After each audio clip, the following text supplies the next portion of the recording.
Seguimos con el análisis de los binomios a la presidencia de la República, de los precandidatos de binomios, porque todavía no están en firme. Y para hablar de tres de ellos, hemos invitado el día de hoy a Pedro Donoso, él es analista político. Pedro, buenos días y gracias por estar en Así Amaneció. Buenos días, gracias por la invitación, Guillermo. Atento a sus preguntas. Empecemos por la primera, lista 20. Democracia sí. Iván Saquicela y Marta Rizo. Sabemos quién es Iván Saquicela porque fue presidente de la Corte Nacional de Justicia, lo conocemos como juez. Pero como político, la verdad es que no nos imaginábamos. Creo que hay que hacer una reflexión, ir de lo macro a lo micro, si usted me permite, ¿no es cierto? Digamos, en esta lógica de lo macro a lo micro, siempre en el Ecuador es muy temprano para hablar de cualquier cosa, ¿no? Es decir, el ámbito electoral te da para hablar cualquier cosa, de si es un buen binomio, de si es un mal binomio, de si es un buen binomio en relación a su movimiento, de si tendrá opciones o no tendrá opciones, etcétera, etcétera, etcétera. Pero estamos, digamos, muy temprano para tomar una decisión. El problema del análisis en el Ecuador es que siempre es muy temprano. Recordemos del 20, digamos, en el año anterior, ¿no es cierto? Una semana antes del debate presidencial, todo trastocó el tablero electoral gracias a la violencia. Entonces, hay de una u otra manera una dificultad en determinar si es que, por ejemplo, cierto candidato puede llegar o no a ser presidente de la República. Si no, preguntémosle a Daniel Noboa, ¿no es cierto? Empezaba muy debajo, digamos, de las posibilidades y finalmente llegó a segunda vuelta, ¿no? Creo que es importante analizar lo que significa en sí mismo democracia, así como movimiento y su candidatura, que nuevamente, digamos, una candidatura que no tiene relación militante con el movimiento, ¿no? Sabemos finalmente, vamos a analizar otros dos binomios, de acuerdo a lo que ustedes han planteado, esos, digamos, esos dos binomios de alguna manera tienen algún tipo de trayectoria, pero democracia sí, otra vez, ¿no es cierto?, repite la misma ecuación, que es tener un candidato que no tiene una relación militante con su movimiento. La gran pregunta es, ¿conocemos militantes de democracia? Sí, yo no los conozco, digamos, no sé si existen o no, o figuras, digamos, activas más allá de Gustavo Larrea, que está para presidir la lista de asambleístas nacionales. Y ese es el fenómeno que más creo que se debe criticar en el Ecuador, ¿no? Esta no relación entre los candidatos finalmente y la instancia partidista o el movimiento que los lleva al proceso eleccional.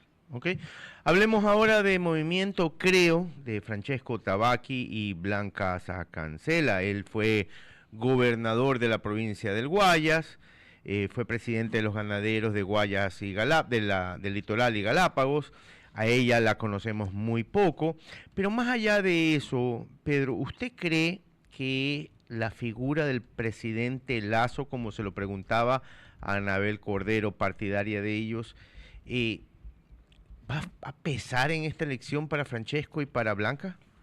Yo creo que sí, sin duda será, ¿no es cierto?, un peso, pero por ejemplo, a diferencia de democracia, sí, independientemente de que nos caiga bien o nos caiga mal, creo, están postulando, ¿no es cierto?, dos actores que tienen una vinculación en el activismo del movimiento, ¿no es cierto? La señora Sacancela fue asambleísta, ¿no es cierto? Tabaqui, como usted muy bien lo dice, fue gobernador, es decir, hay un tipo de sindéresis militante ideológica, si podríamos decir así, con el movimiento. Que eso le vaya a servir, esa es otra discusión, ¿no es cierto? Que eso sea utilitario para llegar a Carondelet es otra discusión. Pero lo importante finalmente aquí es que por lo menos esta candidatura y estas dos candidaturas son genuinas en la relación finalmente con Creo, ¿no? Creo, valga la redundancia, que sí, la figura de Lasso pesará. Creo será un movimiento que si no se reinventa finalmente, porque tampoco estamos viendo que presente un binomio de una reinvención. Es decir, si bien finalmente son militantes, lo estamos reconociendo que eso es positivo, no son militantes nuevos, digamos, no son caras nuevas, no son jóvenes, con el respeto que obviamente se merecen. Es decir, no hay una apuesta finalmente por una renovación, ¿no es cierto? Y por resignificar lo que significó, creo, finalmente sentado en Carondelet. Yo creo que eso va a seguir pesando este movimiento en un largo tiempo. Y hablemos ahora del último de los binomios, sobre todo porque supuestamente no debería estar aquí. No, dijo yo no voy y finalmente regresó, está reviviendo. Se sumó como el ave fénix. Estamos hablando de Jan Topic y María Cristina Calderón, van por Suma. Tampoco son militantes de Suma. Calvache. Michelle Calvache. Perdón, es Michelle Calvache, sí. No, pero digamos, lo que usted está diciendo es lo correcto. Han cambiado tanto de decisión la candidatura de Topic que uno ya ni siquiera sabe cuál es su binomio, ¿no es cierto? Eso ya te da algún tipo de evidencia, no de evidencia, pero algún tipo de indicador de lo complejo finalmente que la decisión de Topic se ha tomado, ¿no? Si tienes 17 binomios, yo creo que la discusión de lo cuantitativo es la que hay que tener también, ¿no es cierto? A mí me parece que no existen, en la política no existen indicadores que te digan si 17 binomios son mucho o poco, ¿no? Es decir, técnicamente no hay un indicador que te lo diga, que nos parezca mucho, esa es otra discusión, ¿no es cierto? Pero en el momento que tienes 17 candidaturas, si tú eres el último en aceptar esa candidatura, está sujeto a que la gente ya se colapsó de tanta información y no te tenga en el top of mind. Entonces, desde ya es un problema, no, si voy, no, si es que voy, no, quizás no, con esta señora, ahora ya no con la otra, etcétera, etcétera, etcétera. Y después aceptar la candidatura al último, creo que sí le puede pasar factura, ¿no es cierto? El momento en que la gente diga, no, ni siquiera sabía que Topic estaba en la papeleta. Estamos viviendo, ¿no es cierto?, momentos de infodemia, ¿no es cierto?, de sobreinformación, sobrecarga de información. La gente puede no acordarse quiénes son 10 binomios, peor 17, entonces no sé si es una buena idea haber aceptado al último la candidatura y ser este actor que no toma decisiones. No creo que es una buena idea para sí mismo, digamos, el candidato Topic, ¿no? Y además nos está presentando otra vez, como lo hace Suma, una candidatura que no tiene mucha relación finalmente con el candidato. No hay una relación ideológica y militante del candidato con el movimiento. Volvamos a ver a las elecciones del año anterior, ¿no es cierto? La alianza que hace Suma y Avanza, que candidatizan a Otto Sonnenholzner, lleva una lista de asambleístas. Esos asambleístas ahora son de ADN. Es decir, cuando tú no tienes una alianza ideológica política, no tienes militantes, no hay una relación, digamos, entre los candidatos y los partidos, lo que sucede es eso, ¿no? La facilidad, digamos, de la deserción de las líneas partidistas, la otra toma de decisiones, y eso provoca gobernabilidad. Por eso son fenómenos tan complejos y esos son los fenómenos que hay que analizar. Son las 9:12 de la mañana y estamos conversando con Pedro Donoso, analista político. Pedro, Vicente Andrés Tayano te saluda, gracias por acompañarnos. Me quedo con la última parte de tu intervención y quisiera preguntarte, hasta el día de mañana existe la posibilidad de generar las alianzas. ¿Cómo ves el panorama para que este número de 17 binomios que tenemos al día de hoy, pues mañana pueda reducirse y de alguna manera aglomerar ciertos sectores o de izquierda o de derecha en virtud de las alianzas que se puedan construir? ¿Cómo ves ese tema? Hola Vicente, qué gusto. A ver, varias cosas, ¿no es cierto? La primera, yo creo que sí hay que poner en el tapete, y yo ponía un hilo en la red social X del tema de los 17 binomios, ¿no es cierto? Creo que finalmente, acostumbrados como estamos del Ecuador a discutir lo importante, nos quedamos en el número, ¿no es cierto? Y este no es un análisis cuantitativo, ¿no? Porque, por ejemplo, además se dice, lo que pasa es que si hay muchos candidatos, se fragmenta el voto. Eso técnicamente no es real, ¿no? Por ejemplo, en las elecciones seccionales de Quito, 3 de los 6 candidatos se llevaron el 77% de los votos. En las elecciones últimas presidenciales, ¿no es cierto?, 3 de 8 candidatos sumaron el 88% de los votos. Entonces, el argumento de que hay fragmentación de votos no es real. No. Por lo tanto, el tema de cuántos binomios hay, esa no es lo importante, porque el problema que yo estoy planteando es esta relación no ideológica militante. Así hayan 4 binomios.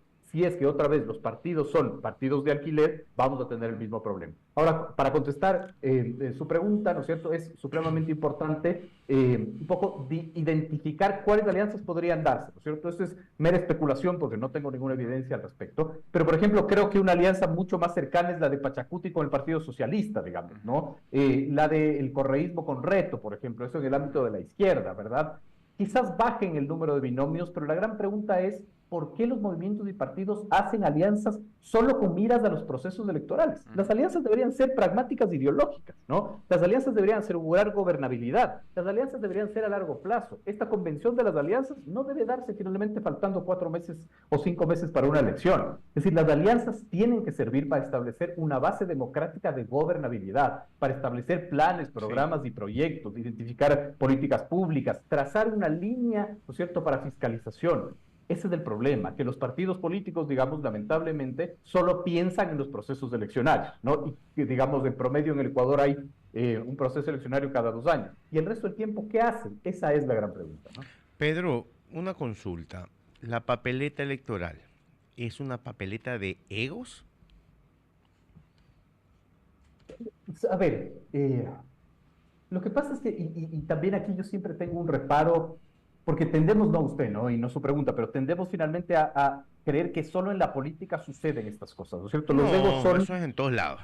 Exacto, intrínsecamente naturales, pero finalmente siempre esta demagogia antipolítica es como la política es asquerosa porque se traicionan, porque hay egos, eso hay en todo lado, en el ámbito familiar, en el ámbito empresarial, en todo lado, ¿no es cierto? Lo que pasa es que el foco está señalando, digamos, a la política, ¿no? Más que egos, yo creo que es una apuesta, o puede ser egos personales, pero sí es una apuesta de los movimientos finalmente, primero a tener una capacidad de negociación, que yo creo que es correcto. Segundo, si tenemos 17 movimientos nacionales, es lógico que tengamos 17 candidatos. Es decir, los movimientos nacionales, ¿para qué están creados? Para cooptar el poder. Es natural eso está bien finalmente. Lo que nos debería sorprender es que solo haya 2 candidatos y hay 17 movimientos. ¿Qué sucede alrededor de eso? Esa debería ser la pregunta. Entonces, volvemos finalmente ¿tiene que haber tantos movimientos, 17? ¿Cuál es el indicador que te determine cuánto es mucho y cuánto es poco? A mí lo que me preocupa finalmente en el Ecuador es que, como somos esta sociedad de extremos, ¿verdad? Como tenemos 17 candidatos, con la crítica social vamos al otro extremo y decimos, no, de hoy en adelante vamos a tener solo 2 movimientos. ¿Quién escoge esos 2 movimientos? Es decir, se pierde finalmente la pluralidad y la diversidad. Vamos a tener un bipartidismo, eso es lo correcto. Después nos encontramos como en los Estados Unidos, que tienen que escoger entre un candidato de 78 años y un candidato de 81 años. Es decir, esa es mi preocupación, ¿no es cierto? Que muchas veces, como siempre, el debate en el Ecuador se queda finalmente sobre, creemos que la calentura está en la sábana, ¿no es cierto? Se queda en lo superficial. Después, usualmente la política pública tiende a cambiar de extremo, ¿no es cierto? Y a darnos quizás algo peor de lo que era finalmente el problema inicial. Pedro, no lo puedo dejar ir y tengo poquitísimo tiempo. Es la primera vez en muchísimos años, creo que casi 15 o 16 años, que el correísmo no está primero en las encuestas, está segundo. ¿Cómo tomamos esto? Hay que tener mucho cuidado con las encuestas finalmente, ¿no? Porque, por ejemplo, perfiles de datos habla de un 75% de indecisión. Entonces, digamos, es muy temprano un poco para determinar quién podría ir arriba de una encuesta o quién podría ir abajo de una encuesta, ¿no? Y además, como les decía, ya nos demostró finalmente que analizar lo que puede suceder en el Ecuador es casi un deporte extremo, casi un deporte de alto riesgo, ¿no? Creo que finalmente, digamos, habrá que ver mientras más se va acercando el proceso de la primera vuelta, ver cómo se mueven las fichas. Creo que de una u otra manera esto sí podría mover un cisma de alrededor de las alianzas que se hace, es decir, si el correísmo va segundo, de acuerdo a algunas encuestas, muy temprano para determinarlo, eso sí puede provocar o que haya más alianzas alrededor del correísmo para fortalecer una posición de izquierda, entre comillas, o finalmente más bien que no hay una alianza para poder derrotar al correísmo como algunos movimientos de izquierda lo han planteado. Creo que son esos 2 escenarios, ¿no? Así es. Pedro, muchísimas gracias por su análisis, como siempre, preciso. Lo molestaremos más adelante porque falta todavía casi 5 meses de campaña y vamos a tener muchísimo que conversar. Ahorita estábamos analizando los precandidatos, los binomios a precandidatos por 3 diarios. Muchísimas gracias por haber estado con nosotros. No, ustedes, muchas gracias, buen día. Era Pedro Donoso, él es analista político y comunicador político, hablando sobre los binomios del señor Iván Saquicela, Francesco Tabaqui y Jan Topic.